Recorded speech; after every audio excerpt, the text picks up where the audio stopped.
Hello student, कैसे हैं आप सब। उम्मीद करता हूं आप सब अच्छे होंगे, मस्त होंगे, बेहतर होंगे, आपकी पढ़ाई बेहतर चल रही होगी। 11th क्लास के फिजिक्स में बच्चों आज का एक छोटा सा टॉपिक है तरल दाब या दाब किसे कहते हैं। क्वेश्चन सिंपल तरीके से 2 नंबर में पूछ दिया जाता है।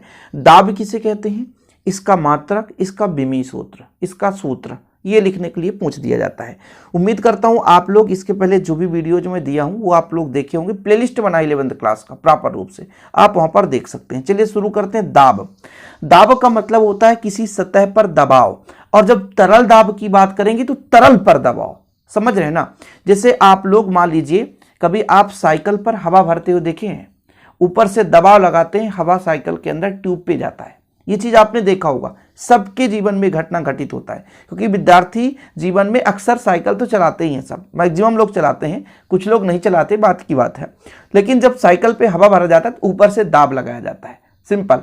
ठीक ऐसे ही बच्चों कुछ भी चीज है, जैसे मान लीजिए आप आटा गूंथ रहे हो तो आटा गूंथते समय उस पर दाब लगाते हैं। इसी प्रकार से सिरिंज तो सबने देखा होगा। सिरिंज, जब सिरिंज में मान लीजिए दवाइयां भर करके सुई लगाया जाता है ना, तो फिर बाहर से दाब लगाते हैं, तो वो एक लिक्विड पे दाब लगा रहे हैं तो तरल दाब कहलाता है। लेकिन किसी पृष्ठ पर दाब लगा रहे हैं, किसी ठोस सतह पर बल लगा रहे हैं, तो उसको हम बोलते हैं क्या, दाब। और जब हम तरल दाब की बात करते हैं तो तरल दाब किसे बोले, जब कोई लिक्विड है, कोई द्रव है, उस पर हम बल लगा रहे हैं, एकांक एरिया पर जो बल लगता है, एकांक क्षेत्रफल पर, तो वही जो दबाव है। और दबाव जैसे मान लीजिए आप देखो आटा आपके पास है, गूंथ रहे हैं, तो जहां पे दबाएंगे वहीं पे दबेगा, बाकी किनारे का भाग नहीं दबेगा। ऐसे गीली मिट्टी है, जहां पे आप पैर रखोगे तो पैर धंस जाएगा, किनारे नहीं। तो एक निश्चित एरिया पे दबाव लगता है, इसी कारण से वो मिट्टी नीचे धंसता है। अब सिंपल तरीके से कहीं पे दलदली क्षेत्र है, दलदला भाग हम कह सकते हैं उसको, दलदली क्षेत्र में यदि आप पैर रखोगे तो पैर नीचे दब जाएगा।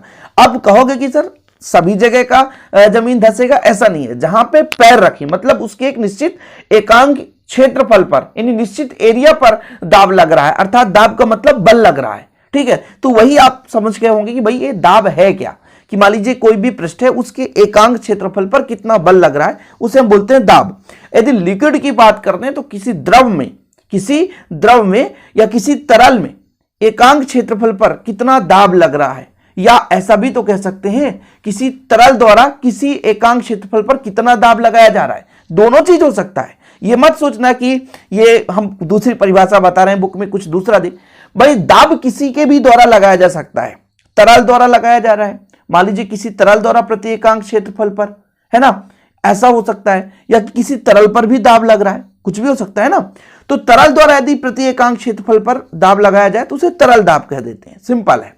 क्या बोलते हैं, तरल दाब, कोई दिक्कत नहीं है। अच्छा, ये जो दाब होता है अभिलंबत बल बटा क्षेत्रफल। यदि किसी सतह पर अभिलंबवत बल लगाया जाए, लंबत मतलब 90 डिग्री बनाते हुए उस पर बल लगाया जाए, तो वो प्रणोद कहलाता है। इसलिए इसको हम ऐसा भी सूत्र दे सकते हैं, प्रणोद बटा क्षेत्रफल। तरल दाब को हम प्रणोद बटा क्षेत्रफल भी दे सकते हैं। ठीक है, ऐसा ही पद्धति में बच्चों जो दाब का मात्रक होता है एक प्रकार से पास्कल कहा जाता है, या न्यूटन पर मीटर स्क्वायर। न्यूटन पर मीटर स्क्वायर कैसे, जैसे कहा यह गया कि भाई साहब दाब बराबर होता है एक प्रकार से अभिलंबत बल बटा क्षेत्रफल। ये सबको पता है, दाब चाहे वो तरल दाब हो और चाहे वो दाब हो, तो दाब का फार्मूला है क्या, बल बटा क्षेत्रफल। क्या, बल बटा क्षेत्रफल। अच्छा, बल का जो यदि मैं आपसे कह दूं मात्रक क्या होता है, न्यूटन। क्या होता है, न्यूटन। और जो क्षेत्रफल है न्यूटन बटा क्षेत्रफल क्या होता है, लंबाई गुणे चौड़ाई। तो लंबाई का भी मीटर, चौड़ाई का भी मीटर, तो कितना हो जाएगा, मीटर स्क्वायर। क्या हो जाएगा बच्चों, मीटर स्क्वायर, मतलब न्यूटन प्रति मीटर। ये आपका दाब का क्या हो गया, इकाई हो गया, न्यूटन प्रति मीटर स्क्वायर, न्यूटन प्रति मीटर स्क्वायर, है ना। मीटर स्क्वायर क्योंकि क्षेत्रफल का होता है लंबाई गुणे चौड़ाई, तो लंबाई का भी मीटर और चौड़ाई का भी मीटर, ये चीज होता है। अच्छा, आप लोग पढ़ेंगे सीजीएस में। सीजीएस में क्या हो जाएगा, बल का मात्रक हो जाएगा बच्चों डाइन। क्या, डाइन। और क्षेत्रफल का क्या होता है, सेंटीमीटर स्क्वायर। ठीक है, सीजीएस में सी मतलब सेंटी, है ना, सेंटीमीटर, और जी मतलब ग्राम, एस मतलब सेकेंड, ये चीज होता है। तो यदि हम एसआई में बात करें तो न्यूटन पर मीटर स्क्वायर, और सीजीएस की बात करें तो डाइन प्रति सेंटीमीटर स्क्वायर। प्रणोद एक बल ही है, लेकिन जब अभिलंबत बल लगता है तो उसे प्रणोद कहते हैं। ये चीज क्लियर। एक चीज आप लोग हमेशा देखेंगे कि एसआई मात्रक दाब का जो होता है पास्कल होता है। ऐसा क्यों, क्योंकि भाई साहब जो दाब का एसआई मात्रक पास्कल इसलिए कहा गया क्योंकि फ्रांसीसी वैज्ञानिक ब्लेज पास्कल साहब ने तरल दाब से संबंधित महत्वपूर्ण अध्ययन किया था।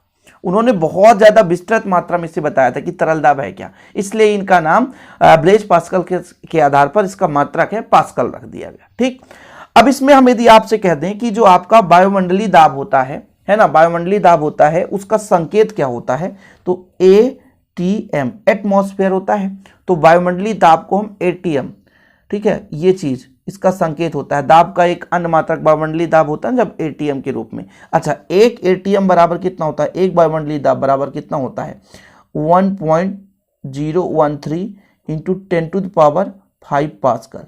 ये आपको याद कर लेना है। देखो ऐसे ही छोटे छोटे पॉइंट आपको तैयार करना पड़ता है जो कि एग्जाम में पूछ दिया जाता है। आपसे यदि पूछ दिया जाए बल की प्रकृति बताओ, तो बल एक सदिश है, बल एक सदिश है बच्चों, क्या है, सदिश है। लेकिन वहीं पे यदि दाब की बात कर दी जाए तो दाब की प्रकृति अदिश होती है। कैसी, अदिश। ये सब याद करना है आपको, तैयार करना है। बल एक सदिश है लेकिन दाब एक अदिश है, ठीक है, ये भी ऑब्जेक्टिव में पूछ लिया जाता है। अब विमीय सूत्र की बारी है। विमीय सूत्र आप लोगों को बताना है। हालांकि विमीय सूत्र सबको पता होगा, आसानी से विमीय सूत्र आप निकाल सकते हो, क्योंकि बल का विमीय सूत्र यदि पता है तो फिर आप आसानी से इसका निकाल सकते हो। क्योंकि आपने पढ़ा दाब बराबर क्या है, बल बटा क्षेत्रफल, यही ना पढ़ा आपने, बल बटा क्षेत्रफल। बल बराबर कितना होता है, द्रव्यमान गुणे त्वरण, त्वरण बराबर है ना वेग बटा समय, वेग बराबर दूरी बटा समय, मतलब mL⁻², ये बल का हो गया, और क्षेत्रफल का आपका दूरी स्क्वायर, मतलब L का स्क्वायर। ऊपर जाएगा L तो यहाँ पर माइनस में जाएगा तो घट जाएगा, तो -1 हो जाएगा, T⁻²। ये आपका निकल कर आ गया दाब का विमीय सूत्र। तो इस प्रकार से सब कुछ मैंने दाब से संबंधित कंफर्म कर दिया, क्लियर कर दिया। यदि एग्जाम में कोई भी क्वेश्चन पूछा जाएगा तो आपसे बन जाएगा। उम्मीद करता हूँ वीडियो पसंद हो, पसंद आए तो लाइक करके शेयर कर दें। जय हिंद, वंदे मातरम।